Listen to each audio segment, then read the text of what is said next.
हज़रत अलिया मदीने में मस्जिद नबवी में हज़रत बिलाल से कहने लगी 2 मिनट हुजूर का दीदार चाहिए। नबी पाक आए, कैसे आई हो?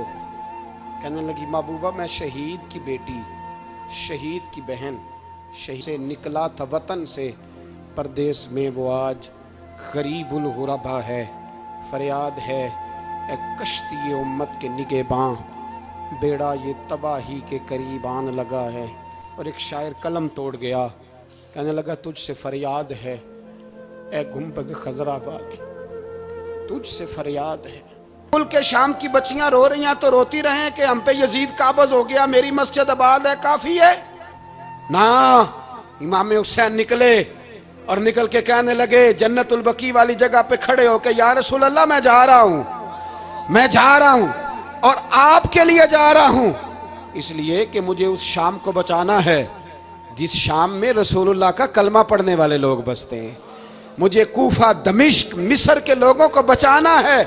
नाना तेरे करम के खजीने की खैर हो, मैं जा रहा हूं तेरे मदीने की खैर हो। उनको उस बिरयानी की आदत थी जो तूने पकाई है। मेरे घर में फलां MNA MPA साहब आ गए थे, इमाम हुसैन के घर के अंदर यजीद ने पैगाम भेजा।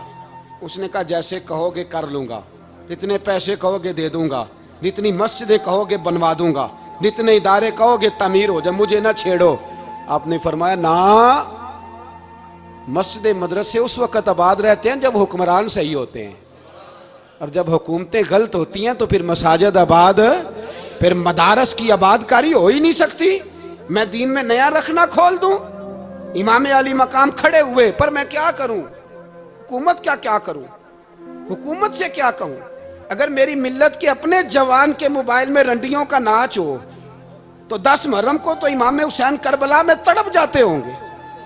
अगर 9-10 मुहर्रम को जो निकला इमाम अली मकाम की बात करने के लिए, वो नौजवान अगर सिगरेट का, शराब का, बदमाशी का आदी हो तो हजरत अली असगर कहेंगे ना मेरी कुर्बानी का क्या बना?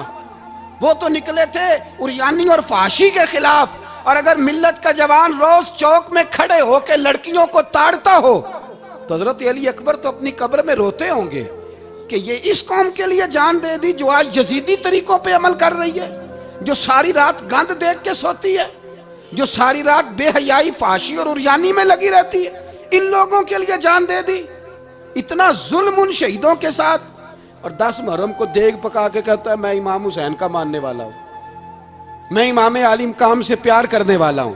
ना भाई ना, दोरंगी छोड़ के यक रंग हो जा, सरासर मोम हो जा या संग हो जा, उम्मत मुस्लिमा को बेदार होना पड़ेगा।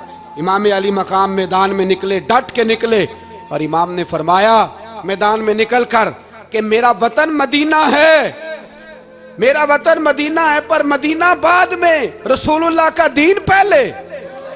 तू पाकिस्तान की बात करता है? इमाम अली मकाम ने फरमाया मदीने की शरीयत बाद में, रसूलुल्लाह का दीन पहले, और तेरे तो बच्चे आम से हैं। इमाम हुसैन ने फरमाया मेरी गोद में जो बच्चे हैं वो रसूलुल्लाह के नवासे हैं, पर बच्चे बाद में, नबी पाक का दीन पहले। आपने फरमाया तेरी बेटी बड़ी बावकार होगी, उसकी बड़ी इज्जत है, तू कहता है बेटी की वजह से ब्लैकमेल हो गया। लेकिन जो शान खुदा ने हुसैन की बेटी को अता फरमाई, जिन बच्चियों का सर का बाल नंगा हो जाए, सर का बाल नंगा हो जाए, तो इमाम शौरानी फरमाया करते थे अगर मदीने में किसी सैयदजादी के सर का बाल नंगा होता था तो सूरज अपना मुंह छुपा लिया करता था, सूरज छुप जाता था बादलों की ओट में। और मदीने वाले समझ लेते थे कि घर में काम करते करते किसी सैयदजादी के सर का कोई बाल नंगा हो गया, उन शहजादियों का इतना वकार। पर इमाम अली मकाम ने फरमाया बेटियों की फिक्र बाद में, रसूलुल्लाह का दीन पहले, पहले रसूलुल्लाह का दीन। कौम मजहब से है, मजहब जो नहीं तुम भी नहीं। याद रख मेरे भाई, इमाम अली मकाम रज़ी अल्लाह ताला अन्हु ने मैदान गए, लेकिन मेरी और तेरी बहन आफिया सिद्दीकिया सालों से बंद है। तड़प के पूछा है मुसलमानों ने कि उसकी गलती तो बताओ, उसका कसूर नहीं, पर वो बंद है, कोई नहीं बात करने वाला, कोई नहीं। मस्जिद जाने, जुमा तो पढ़ाना है, उसमें गर्ज नहीं लग गए। मुसलमानों को फतह मिली, सब लोग नारे लगा रहे हैं, खुशी हो रही है कि इलाका फतह हो गया। हजरत अबू जर गिफारी रोने लगे और तड़प के रोए। लोगों ने कहा अबू जर क्यों रोते हो? आप फरमाने लगे ये लोग बरसों से काबज थे इस शहर पर, ये जिन लोगों से आज हमने लिया है ये बरसों से, दिल के कानों से खुल सुनने वाली बात है। फरमाने लगे ये बरसों से काबज थे, इन्होंने अल्लाह की नाफरमानी की है तो आज इलाका इनके हाथों से निकल गया है। मैं रो इसलिए रहा हूं कि खुदाया कहीं हमसे भी नाफरमानी ना हो और ये हमारे हाथों से भी ना निकल जाए। शाम निकल नहीं गया हमारे हाथों से, लीबिया निकल गया, मिस्र निकल गया, इराक निकल गया, अफगानिस्तान निकल गया। और अगर देखो तो बिला वास्ता हर जगह काफर का डेरा, वो रो रहे हैं, कहते हैं जब कौम अल्लाह की नाफरमानी करती है तो इलाके निकल जाते, तड़प रहे हैं। मुझे कोई फिक्र नहीं, कोई नहीं रोया मिस्र के जाने पर, कोई नहीं रोया लीबिया की तबाही पर, शाम के बच्चों पे कोई नहीं रोया। हम लोग यहाँ ईद मनाते रहे, ईद पर लोग नए कपड़े लेते रहे और बर्मा के मुसलमानों को कफन तक नसीब ना हुआ। कोई नहीं तड़पा इन लोगों पर, किसी को ख्याल नहीं आया। साहब इमाम आली मकाम की फिक्र को समझो, इस पर गौर करो, बस कर दो, नींद बड़ी लंबी हो गई, अब उठो इस बेदारी से, उठो। जब कौमें नाफरमानी करती हैं तो मुल्क छिन जाते हैं और काफर बारी बारी करके बारियां लगा रहा है, बारी बारी। तुम्हें कई दफा धमकियां दे चुका है, वो तुम्हारा नंबर कई दफा लगा चुका है।